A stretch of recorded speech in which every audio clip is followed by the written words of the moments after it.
dia. E aí, gente? Hoje nós vamos falar de sistema nervoso, como nós acabamos de ressaltar. Bom, o sistema nervoso, ele é o responsável pelo ajustamento do organismo ao ambiente. Como assim? Porque é ele que vai identificar, processar a informação e mostrar para o corpo como vêm as informações de fora, as condições ambientais, temperatura, pressão, umidade, tudo é identificado pelo sistema nervoso. Além disso, ele coordena e controla basicamente todo o corpo. As unidades formadoras do sistema nervoso são os neurônios e as células da micróglia ou células da glia. Então, aqui nós temos mostrando a estrutura do neurônio e as células da glia. A gente vai falar mais sobre elas. O neurônio é a unidade estrutural e funcional do sistema nervoso. É ela que é especializada pelas transmissões das informações. Além disso, elas vão receber, processar essas informações. São células altamente excitáveis, que transmitem a informação a partir de descargas elétricas ao longo de sua membrana. A estrutura do neurônio é dividida em dendritos, né? Esses dendritos vêm de dedos, tá? São essas projeções. Corpo celular, que é a estrutura que vai manter a célula viva, o axônio e, por último, os terminais axônicos e os botões sinápticos, que é o local por onde realmente vai haver a transmissão do impulso nervoso. Os dendritos são processos ou projeções que transmitem impulsos nervosos aos corpos celulares dos neurônios e dali para o axônio. O corpo celular é o centro metabólico do neurônio, ele que é responsável por produzir, sintetizar as proteínas que o neurônio vai utilizar. É ele que mantém o neurônio vivo. Axônio são processos que transmitem os impulsos nervosos, deixam os corpos celulares. São essas projeções, alguns são imensos, têm 1 metro, 1,5 metro de comprimento. Tá? É a porção do axônio que sofre várias ramificações lá no final, chamados de terminais axônicos. É o local onde vai ter a produção e liberação dos neurotransmissores, que vai transmitir a informação para o próximo neurônio. Dos 20 a 90 anos, gente, a gente perde, em média, 10% dos nossos neurônios corticais. Então, você vê que a gente vai perdendo neurônio à medida que nós vamos envelhecendo. Por isso, o ideal é que quanto mais velho for a pessoa, mais atividades que ela possa fazer intelectuais, como leitura, jogos de quebra-cabeça, jogos de memória, né, tipo palavras cruzadas, sudokus e etc. É muito importante para forçar a memória a trabalhar, porque os nossos neurônios vão estar diminuindo a quantidade. Bom, como vai ocorrer a transmissão desse impulso nervoso? A gente precisa entender que esse impulso nervoso nada mais é do que descarga elétrica sendo transmitida. Então vamos ver aqui como que acontece.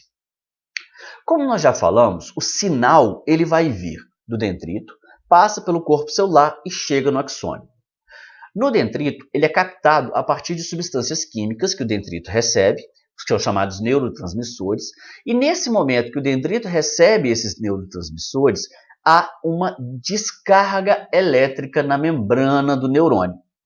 No momento em que esse neurônio recebe esse sinal, ele ainda está em repouso, a gente fala que ele é um neurônio polarizado, criou-se uma carga. Como assim? Toda a membrana do neurônio ela vai ser polarizada. Do lado de fora vai ser armazenada uma enorme quantidade de sódio, enquanto que na parte interna do neurônio é armazenada uma enorme quantidade de potássio, graças a bombas de sódio e potássio, que nós já vimos isso anteriormente, a ação das bombas de sódio e potássio. Então, o que acontece? Como as bombas de sódio e potássio mantêm esse neurônio polarizado, a informação não passa. No momento em que o sinal chega, o que acontece? Ocorre uma despolarização da membrana. Essa despolarização ela vai caminhando ao longo do neurônio, levando o impulso nervoso. Essa despolarização da membrana, gente, viaja numa escala de milésimos de segundo, tá? Viaja na escala de milissegundos. Então, a membrana vai se despolarizando, olha lá, ó. Primeira coisa, entra sódio, sai potássio, a membrana despolarizou. Depois, ela repolariza novamente graças à ação da bomba de sódio e potássio. Esse impulso, essa despolarização, ela vai caminhando ao longo do neurônio. Ó, ela vai caminhando ao longo da estrutura do neurônio. Começa lá no dendrito, passa pelo corpo celular, chega no axônio, vai caminhando até chegar na região terminal.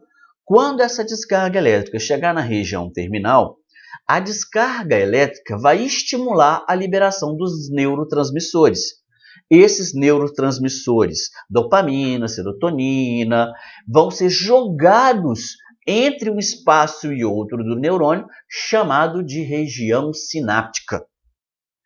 Quando esses neurotransmissores forem jogados ali, eles são captados pelo neurônio seguinte, que transmite a informação até chegar no nosso sistema nervoso central. Então é assim que o impulso nervoso caminha ao longo do neurônio. A gente tem basicamente 3 tipos de neurônio.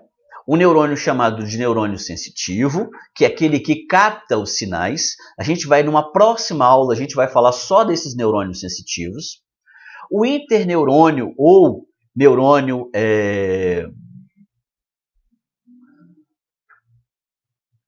o interneurônio, tá? Ou neurônio associativo, e o neurônio chamado de neurônio motor, que está ligado aos músculos, que vai mandar o sinal para executar uma ação motora, um movimento. Então, o sensitivo capta os sinais, o interneurônio ele vai transmitir informações entre um neurônio e outro, e o neurônio motor, que executa a ação motora, de movimento, ou executa uma outra ação. Como a gente já tinha falado, as células da neuróglia, ou simplesmente células da glia, compreendem células que têm a função de ajudar os neurônios. Elas ocupam os espaços entre os neurônios. Elas ajudam na sustentação, no revestimento, no isolamento, na modulação da atividade neuronal e até na defesa dos próprios neurônios. Então, qual é a função das células da neuróglia? Ajudar os neurônios. Sem elas, os neurônios vão morrer. Elas são estruturas de proteção, de revestimento. Quando a gente mostra uma estrutura de um neurônio, vocês vão olhar aqui, olha, todo neurônio ele tem um conjunto de células ao redor dele. Essas células são células da glia, tá? Que formam uma bainha de isolamento do neurônio chamada de bainha de mielina. Esse isolamento aqui é formado aqui, ó, por oligodendrócitos, por células de Schwann. Qual é a função dessas células? Isolar o neurônio. Como o neurônio trabalha com descarga elétrica, aquilo vai funcionar como se fosse o quê? A capa de um fio, evitando que haja perda do sinal elétrico ao longo da transmissão do impulso. Além disso, astrócitos e células da micróglia ajudam na nutrição, sustentação e proteção dos neurônios. Com relação ao sistema nervoso humano, em relação à sua divisão anatômica, a gente pode separar o sistema nervoso em 2 tipos. O sistema nervoso central, que ele vai ser formado pelo encéfalo, pelo cérebro, e pela medula espinhal. E o sistema nervoso periférico, que são formados pelos nervos que partem do sistema nervoso central. Então aqui a gente tem um resumo. O sistema nervoso central, ele é dividido em encéfalo e medula. O encéfalo, por sua vez, vai ser dividido em cérebro, cerebelo e tronco encefálico, que por sua vez é dividido em mesencéfalo, ponte e bulbo. E a medula. O sistema nervoso periférico ele é dividido em nervos cranianos, nervos raquidianos e as terminações nervosas, que eu já falei que a gente vai tratar isso em outra aula. Começando pelo sistema nervoso central, o encéfalo, ele possui aproximadamente 1,4 kg nos seres humanos adultos, está localizado dentro da nossa caixa craniana. Ele é formado pelo cerebelo, que são essas curvas cerebrais, essas estruturas aqui, tá? Pelo cérebro, pelo cerebelo, que é essa parte aqui de baixo, e pelo tronco encefálico que se conecta à medula espinhal. Então, ao cérebro, cerebelo e tronco encefálico. As pessoas têm um péssimo hábito de achar que o cérebro é tudo, tá? Não, tudo é o nosso encéfalo, tá? Então, o nosso encéfalo ele é formado pelo cérebro, cerebelo e tronco encefálico. O cérebro, qual é a função dele? Ele constitui cerca de 90% da massa encefálica. Sua superfície é bastante preguiada, que são aquelas dobras para aumentar sua superfície. Ele é dividido em dois hemisférios, tá? O hemisfério esquerdo e o hemisfério direito. Geralmente, o lado direito do cérebro coordena todo o lado esquerdo do corpo e o lado esquerdo do corpo coordena todo o lado direito. Acredita-se que isso tem a ver com uma capacidade de aumento de amplitude de percepção. O fato da parte direita coordenar a esquerda e a esquerda a direita, isso aumenta a capacidade de percepção, tá? A parte de dentro do cérebro, se você cortar, fizer um corte transversal, o nosso cérebro ele tem uma parte externa chamada de córtex cerebral e uma parte interna chamada de medula cerebral, ou simplesmente substância branca. A parte externa, chamada de substância cinzenta, ela apresenta os corpos neuronais, que tem os dendritos e o corpo do neurônio. Enquanto que a substância branca são formadas por dendritos dos outros neurônios e axônios. O cérebro, função dele. O cérebro é que ele tem as percepções. Como assim? Ele vai perceber. É ele que vai perceber as sensações, é ele que vai executar os chamados atos conscientes e voluntários, como movimento, né? Tudo que você faz, quem coordena é o seu cérebro. O próprio pensamento, a memória, a inteligência, o processo de aprendizagem, os sentidos e o equilíbrio. Tudo coordenado pelo nosso cérebro. O cérebro ele vai ter duas regiões principais, o tálamo e o hipotálamo, além do córtex cerebral, é claro, tá? Que é o que a gente falou que coordena as sensações. Mas o tálamo ele organiza os estímulos nervosos, ele tem a percepção sensorial, a consciência, essa região aqui, ó, do tálamo, é isso que vai perceber e organizar os estímulos nervosos. O hipotálamo, que é essa outra região aqui, por sua vez, ele já está voltado a um controle de homeostase. Como assim? Ele que controla o equilíbrio do corpo, ele que vai controlar o equilíbrio das substâncias do corpo, ele que controla nossa temperatura, nosso apetite, balanço hídrico.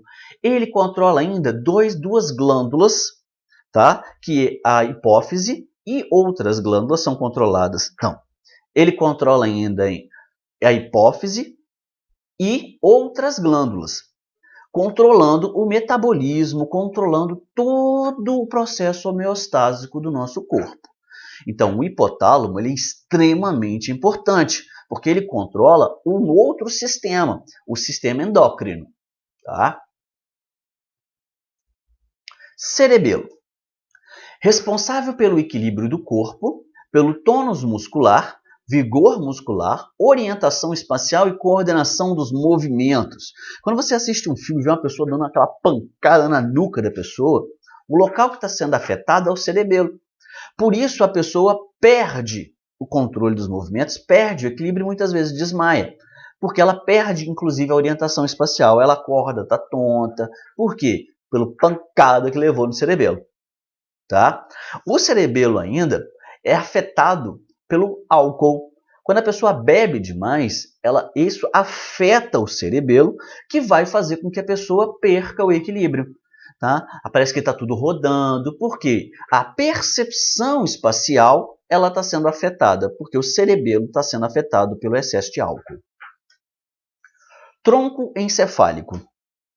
O tronco encefálico dividido em três regiões, o mesencéfalo, aqui, a ponte e o bulbo. O mesencéfalo ele é responsável pela contração muscular e pela postura corporal. A ponte ela é responsável pela postura corporal, equilíbrio do corpo, tônus muscular. E o bulbo? O bulbo é responsável pelo controle dos batimentos cardíacos, controle dos movimentos respiratórios, controle da deglutição, que é o ato de engolir. Tudo isso controlado por essa pequena região do nosso tronco encefálico. O nosso sistema nervoso central, além do nosso encéfalo, ele também é formado pela chamada medula espinhal, que está localizada dentro da nossa coluna vertebral. A coluna vertebral é uma estrutura óssea que comporta dentro dela um cordão nervoso. Desse cordão nervoso partem os nervos do sistema nervoso periférico. Qual é a função da medula espinhal? É ela que recebe as informações, porque todo o sinal trazido pelo sistema nervoso periférico é levado para a medula, que leva o sinal até o corpo, até o cérebro, e o cérebro devolve os sinais para que nós possamos executar nossas funções. Ela é o principal responsável pelo chamado de reflexo ou ato reflexo. O que acontece? A medula espinhal é capaz de elaborar e responder como se fosse um cérebro em caso de emergência ou em um caso muito rápido de sinal. Olha só aqui rapidinho no nosso quadro branco. Imagina a pessoa aqui com a mãozinha, tá lá, bonitinha a mãozinha da pessoa, tá? De repente, essa pessoa vem e espeta a mão em alguma coisa. No momento que ela espeta a mão, o sinal é captado pelo neurônio sensitivo. Esse sinal vai caminhando pelo neurônio até chegar na coluna. Aqui nós temos a coluna. No momento em que esse sinal chegar na coluna, esse sinal faz duas coisas. Ele é mandado para o seu cérebro, uma parte do sinal é levada para cima até o cérebro, e uma outra parte do sinal já volta para cá. Para quê? Como foi um sinal de machucado, foi uma perfuração, foi um sinal de dor, esse sinal ele caminha até a coluna, é mandado para o cérebro para você entender o que aconteceu com você, processar aquela dor, e rapidamente um mesmo sinal é mandado para um neurônio motor mais próximo, para que você tire a mão. Então às vezes você está caminhando ali de boa, espetou o dedo numa roseira, o que aconteceu? Aquele momento você já tirou mesmo antes de você perceber que você tinha espetado. Mesmo antes de processar e espetei o dedo em uma roseira, você já tirou a mão dali. Por que isso acontece? É um mecanismo de proteção. Tá? É chamado de ato reflexo ou arco reflexo ou reflexo. Por que é arco reflexo? Porque ele faz esse formato de um arco. Tá? Ok? Então, beleza. Continuando aqui na nossa aula. O sistema nervoso central, ele apresenta três camadas protetoras. Essas camadas são chamadas de meninges. Tá? Essas camadas chamadas de meninges, elas são divididas em três partes. A dura mater, a aracnoide e a pia mater. A membrana pia mater é aquela que está intimamente ligada com o sistema nervoso central, tanto o encéfalo quanto o cérebro, quanto a coluna vertebral, tá? Quanto a coluna espinhal. Logo depois nós temos a membrana aracnoide, que é uma membrana... Por que ela é aracnoide? Porque ela é toda entremeada e dentro dela cheia de um líquido. Por que ela tem um líquido? Como se fosse um mecanismo para amortecimento de impacto, ok? E por último, a última membrana que nós vamos ter é a membrana dura mater, que é uma camada de proteção mais rígida do lado de fora. Então a gente tem a dura mater, a membrana aracnoide e a pia mater. Elas contemplam um líquido chamado de líquido cefalorraquidiano, que serve como um mecanismo de proteção contra choques, principalmente contra choques. Com relação ao sistema nervoso central, era isso. Vamos passar agora para o sistema nervoso periférico. O sistema nervoso periférico ele é constituído por nervos, gânglios nervosos e terminações nervosas. Novamente, terminações nervosas a gente vai tratar numa próxima aula. Então, os nervos e os gânglios a gente vai falar agora. Os nervos são fios finos, formados por vários axônios de neurônios ligados e unidos por um tecido conjuntivo.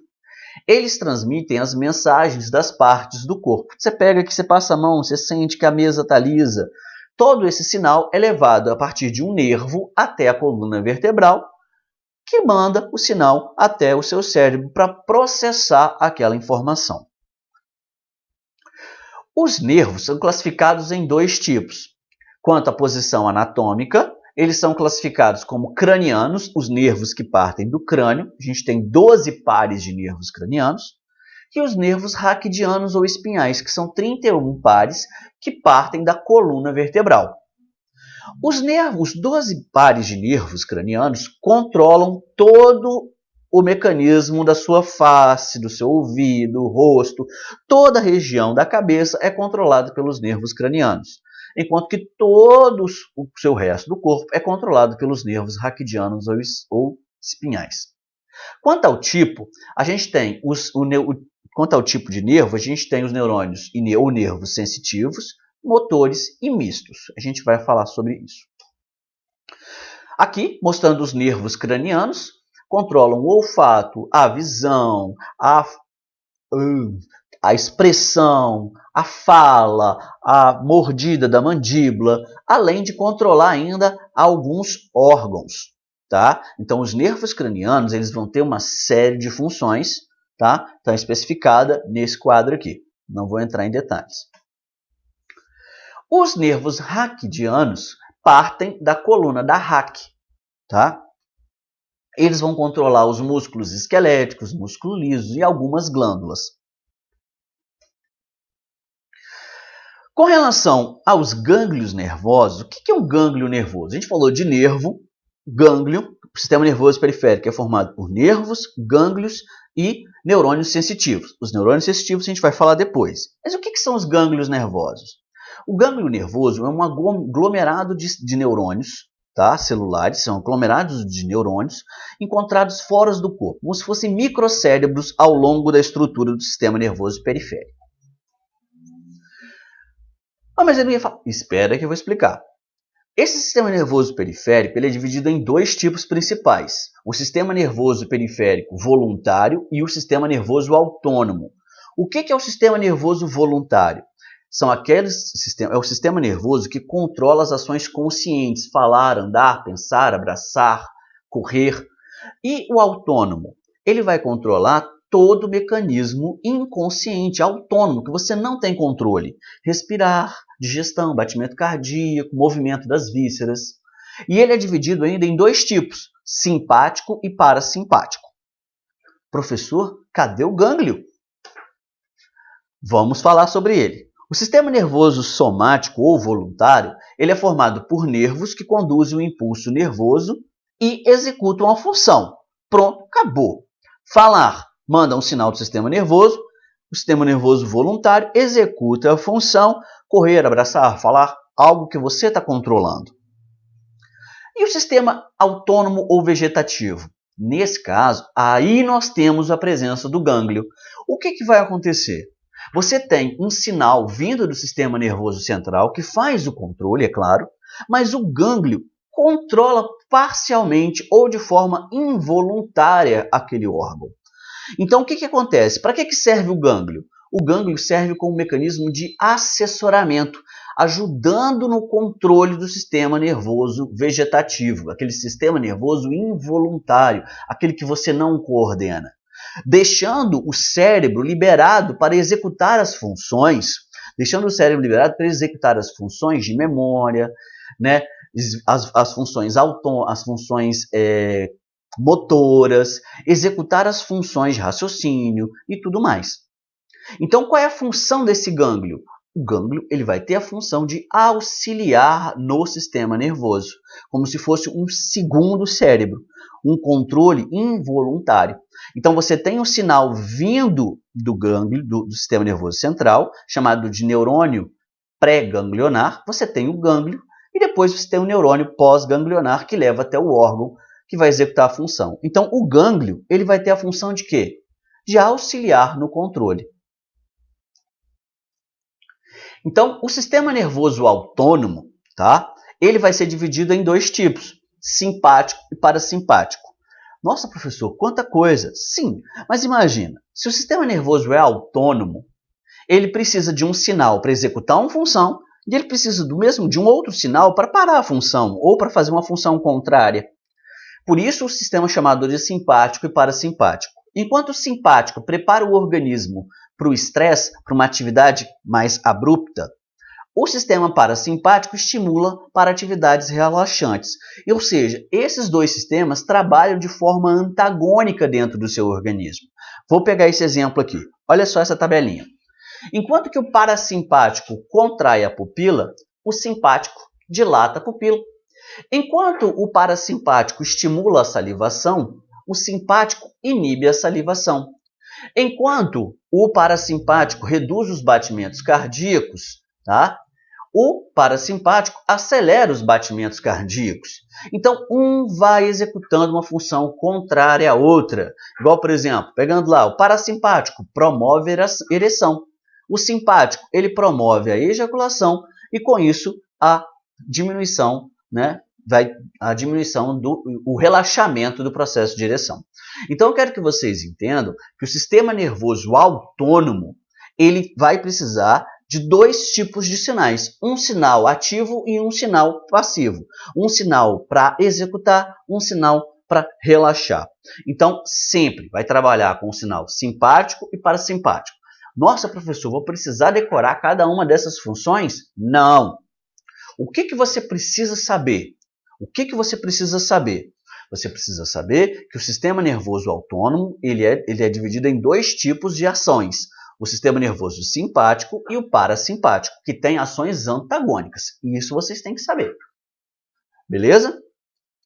Bom, era isso a nossa aula de hoje. Até mais para vocês. Uma boa tarde e bye bye.